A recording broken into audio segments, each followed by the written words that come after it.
Gentlemen, this is the first Kill Team Battle Report review on the channel. As you can see behind me over here, we have a Kill Team match between the Kroot and the Chaos Space Marine. The purpose of this video is for me to go over the details of this match so that you guys can learn as much as possible, so that you can take those learnings and apply them to the games that you play. Keep in mind that everything on this channel is designed for players that are brand new to Kill Team and Warhammer in general. So if that sounds interesting to you and you are new here, keep in mind that we have a ton of Kill Team guides and other Warhammer material on this channel, so you can click on the channel to find all of that stuff. If you don't have the time to watch this video in its entirety right now, remember that you can like the video and it will be saved under your liked videos so that you can come back and watch it later.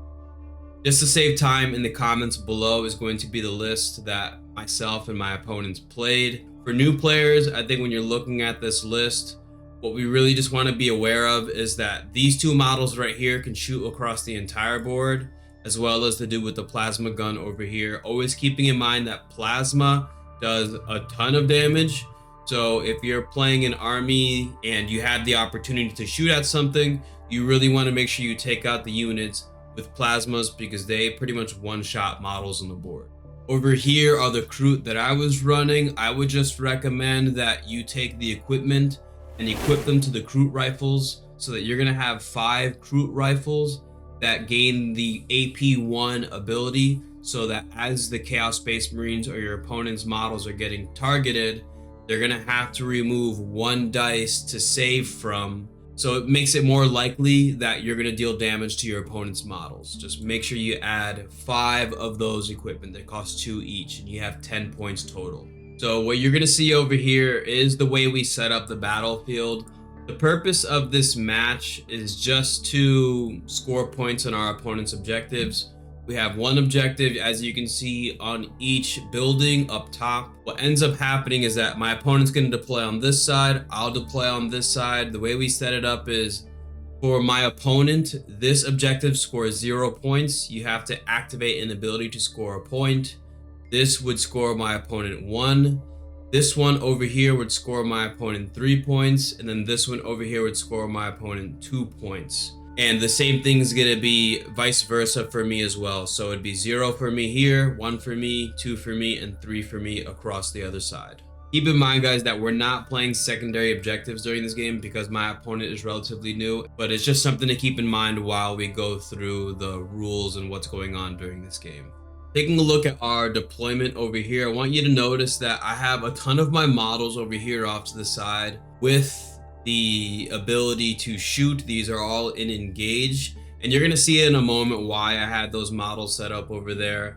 I also have 2 models in the center over here that are in engage, and all of these models over here are concealed, so they will not have the opportunity to shoot on turn 1. I set both of these models over here in the center just because I feel like when you're playing Kill Team, you want to make sure that you place models in a spot. You know, you want bait models, and I feel like these models, if my opponent was going to shoot at something, I basically told myself, like, these 2 models right here, they just have standard Kroot rifles. There's nothing special about what they're doing. And if anything's going to get shot at, they might as well shoot at these models. Keeping in mind, guys, that Kroot have the ability to retain 2 dice to save. So if I have to make normal saves, I auto save 2 dice, or I can use those 2 dice to auto save 1 crit. So having him shoot into these models, I'm taking a gamble and hoping that they're not going to be rolling crits, but it forces my opponent to play into my strengths as a Kroot player. We're going to notice over here for my opponent is that he has 1 model kind of hidden back here. He also has a dude with a bolt gun that's going to be able to shoot on turn 1 over here across the table. He also has his leader over here. Everything is in engage, by the way. So keeping in mind, guys, that when everything is engaged, that means that that model can get shot at on turn 1 and can shoot on turn 1. But keeping in mind, guys, like I said, my opponent is a relatively new player. So, you know, this model right here cannot shoot on turn 1. He has a 6-inch range. He cannot shoot on turn 1 because he has a 6-inch range. So the reason that I'm saying that is because you would want to take that model and keep it in conceal, because he has 6-inch range. He's not going to be able to shoot across the board until he goes across the board. You know, when I'm teaching games, I think that my opponents learn more when I punish them for their mistakes and then teach them, as opposed to me just telling them what to do. So I like to let people play and have fun and do what they want to do. But in the future, when you're looking at this, guys, if you have a model that can't shoot across the board on turn 1, just put it in conceal, because otherwise you're just putting the model in danger, basically. So as you're gonna see, he did the same thing with that other dude with the chainsword. I'm pretty sure he has another model in that corner back there, and he did use the ability to gain an extra dash at the start of the game. I chose to gain an extra barricade at the start of the game, and he used his dash to put his plasma gun right there, not behind cover, and just in a really good opportunity for me to just shoot probably the most important model that he has in his kill team on turn 1, which in a competitive setting I would be very grateful for. And I didn't say anything, but I knew that as I was shooting at him, he would learn this lesson. So I know I'm a bit of a brutal teacher, but I think that that's kind of, we play many games, so he'll be able to, you know, beat this crew kill team at some point in the future. But as you'll see back here, because this plasma gunner, you know, is sitting on that spot, I have the opportunity to shoot here with 1, shoot here with 2, and I can take this model over here and move left and shoot over here as well. And keeping in mind, guys, when I talked about my opponent gaining the extra 5-inch move, and he put his plasma gunner over here, he put a lot of his models on this side of the board. I mean, I have 1, 2, 3, 4 models over here on this side, which is why I said earlier that I overloaded my models over here and engage on this side, just so that, you know, if my opponent decided to move his models going down this way, I would be able to just pop out and shoot, you know, pop out and shoot. That way I can kind of punish him for making the decision to go this way.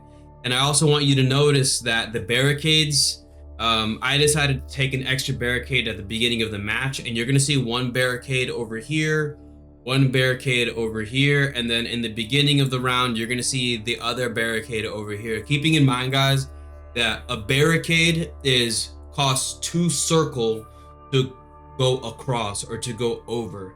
And the reason why I think that's important is because that severely minimizes my opponent's movement trying to get into my backfield.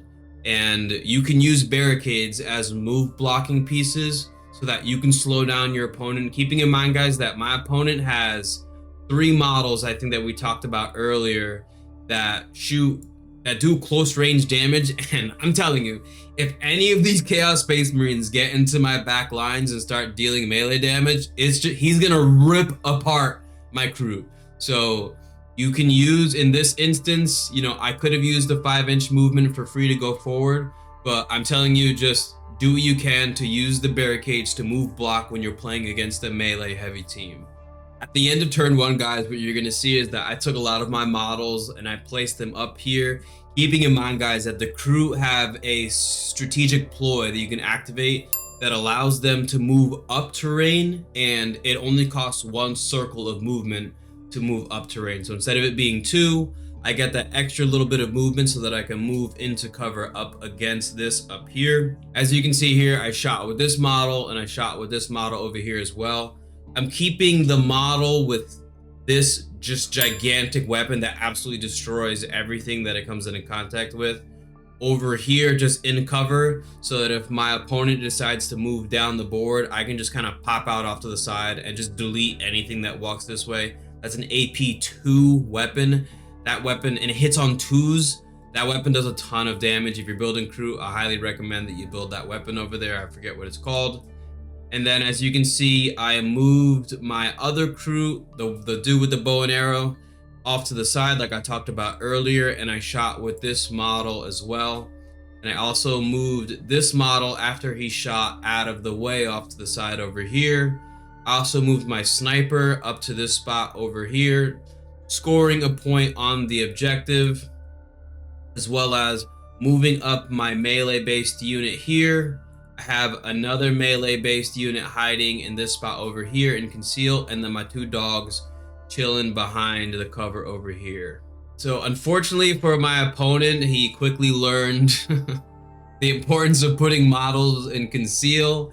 He ended up moving the dude with the chainsword up to this spot behind cover so that he gets the benefit of cover. But what you're gonna notice over here is that when we look in this area over here, that dude with the plasma gun is no longer there.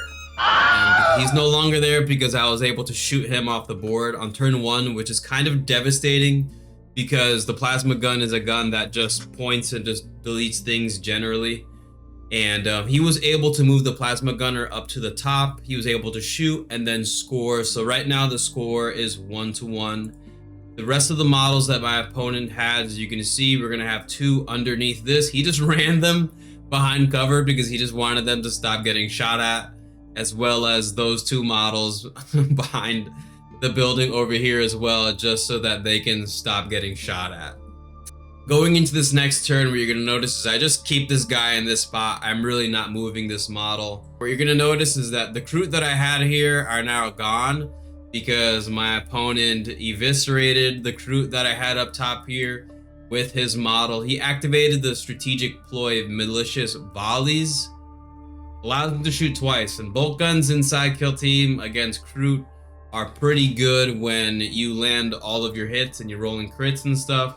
So he was able actually to take out both of my units up top over here and shooting in combination with him and another one of his models that he had over on the corner over here. He also, I was able to move my models up to this spot.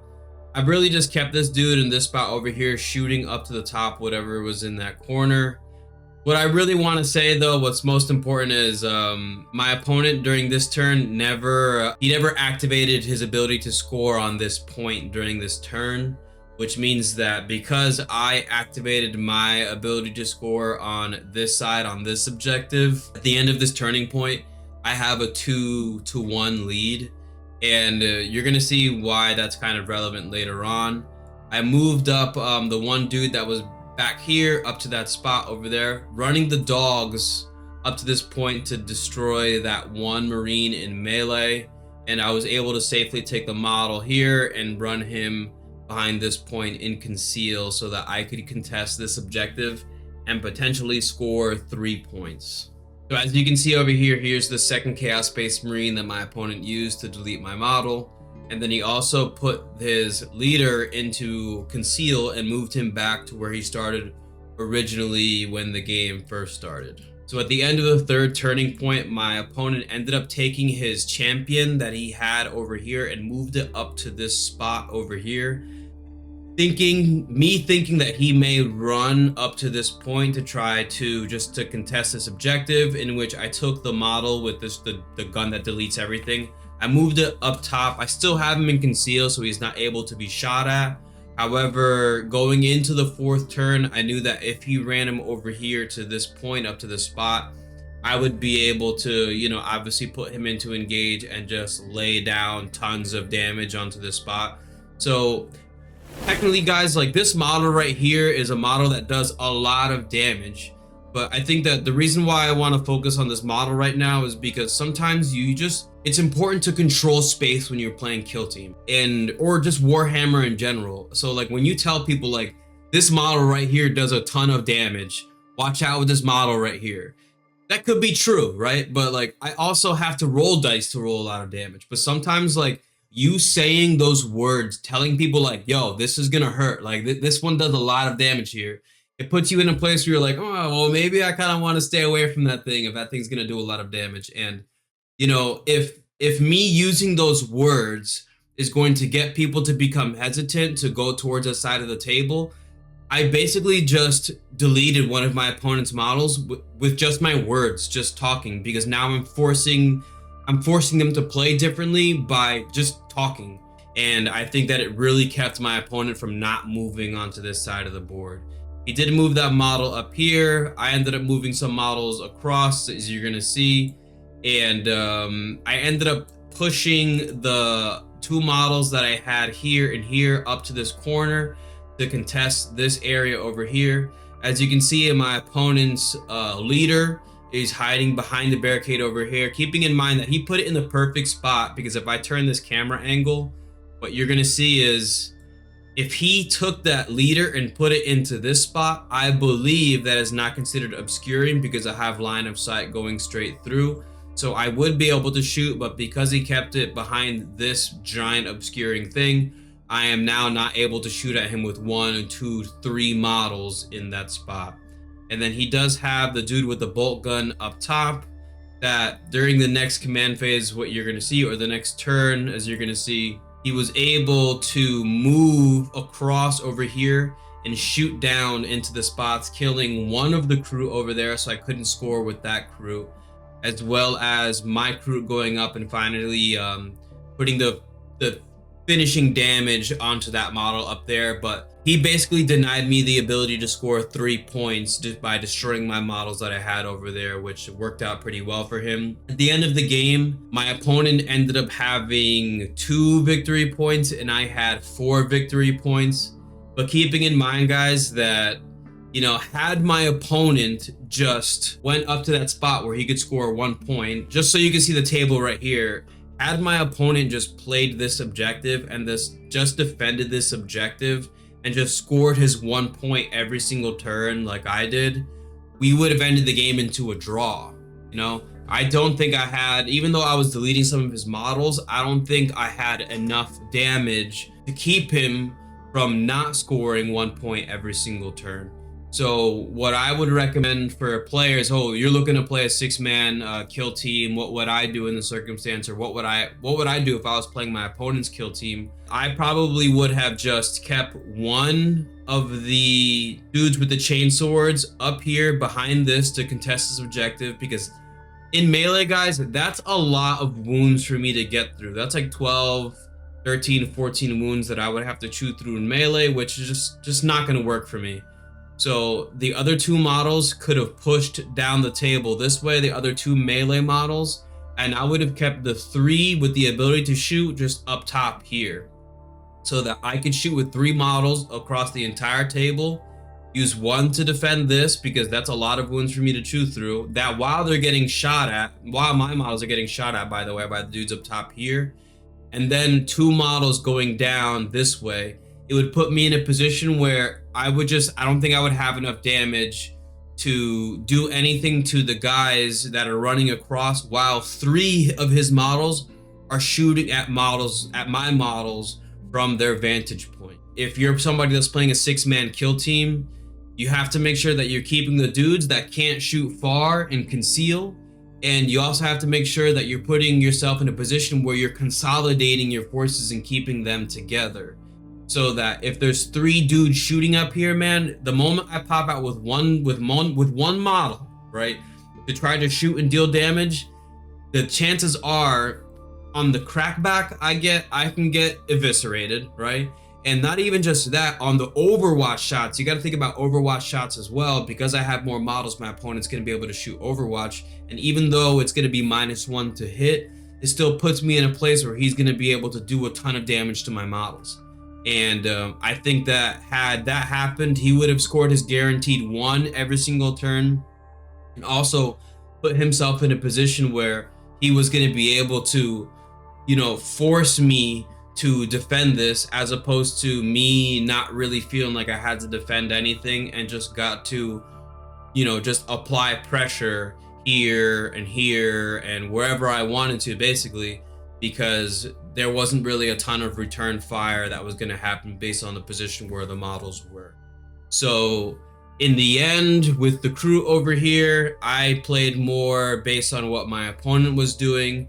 And if you're playing if you're playing a kill team that has a ton of wounds, you need to play a bit more aggressively with the models that have to run up the board. Keep them in conceal, run them up the board. Listen, if they die, they die. But the point is that because you're forcing, you know, he could have 3 up here, right? And if 2 models are running down the side of the board, I have to shoot at them. And they only have a 6-inch range, but it's like I still have to shoot at them because they're the ones that in a turn or 2 are going to be right in my face, and then they're really going to start destroying things. So it reduces the amount of damage and the amount that I could do, and it, more importantly, it keeps the guys that can shoot across the table safe, because I have to deal with this threat right here, right now, because if I don't, then they're gonna kill me in melee, or I could shoot at the guys up top hoping that I can deal enough damage to them to make them inconsistent, and then have to deal with two just giant space marines in that spot right there, right?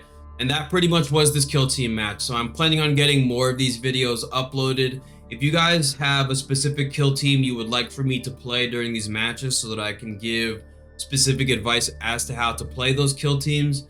But I hope you learned something today. If whatever you learned, you can type that in the comment section below, just so that other new players can talk about what they learned, so that and even if you think that I may have missed on something that you learned, but or you thought of that I didn't bring up, you can let me know in the comment section below, because this is a community of a bunch of noobs. We're all basically new to this game, and we all can help each other, right? There's nobody here. Just because I'm talking in this video doesn't mean that I'm better than you in kill team. It doesn't mean nobody's better than anybody, right? We're all here just learning from this experience, okay? So always remember, everybody, eat healthy, okay? Work out every single day. Most importantly, you guys got to remember to believe in yourself, all right? Peace out, people.